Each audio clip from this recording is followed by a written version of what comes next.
effective or not. That's your only enemy. And when we going out into an enemy. And you know what's on our forefront of our mind? I'm going to be effective. You see the point I'm making? Because I know I'm moving through the resistance. I know the resistance is going to meet me. I know that there is resistance. I'm going to be effective. Look at it this way. You jump in the water. You're swimming through resistance. Yo, you can drown if you don't swim right? You'll drown in the water. You'll go down. But you're swimming through the resistance and you make it to the other side and you build muscle going through the water. And by the time you get to the other side of the ocean or the river, you're stronger than you was when you first got in the water. That's how it is when we go out there. We're building resistance.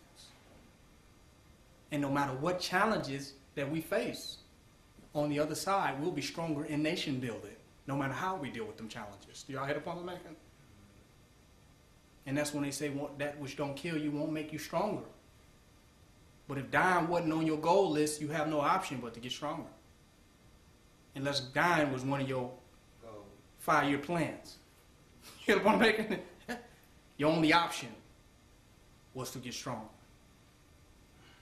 So that's the point that I want to bring forth tonight. I want to know that whatever circumstances that appear in us,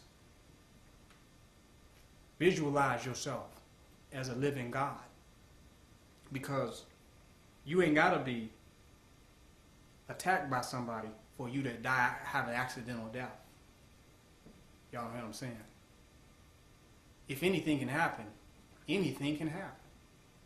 So it's not the situations that you are worried about that are of concern. It's what you don't even see that should be of more concern. But you know what? You can't be concerned about it because you don't see it. But the chances of these challenges that you face leading to your demise, leading to your ultimate failure, is statistically improbable. You follow what I'm making? Based upon the whole array of things that can just happen to you. You hear the point that I'm making? That's deep. And to see that is you got to be standing in infinite possibility.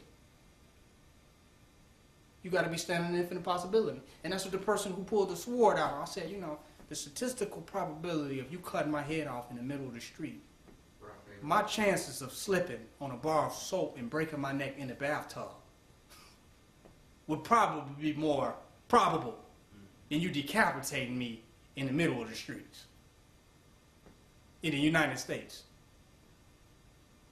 If it was anybody worth a nigga decapitating, it would be the European if he had that type of courage. You feel what I'm making?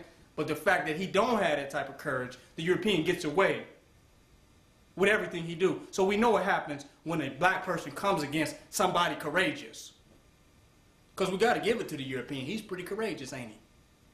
So when you become a courageous black man for real, there's no other black man that you have to worry about because they show how they act with courageous people, don't they? Huh? The FBI stands for fidelity, bravery, and integrity. They show you how they act with the brave.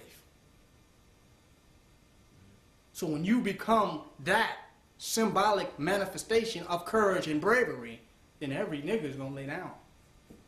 No matter how many guns they got. Because if they was that courageous, then they would have already got the real enemy that's really out to get them, wouldn't they?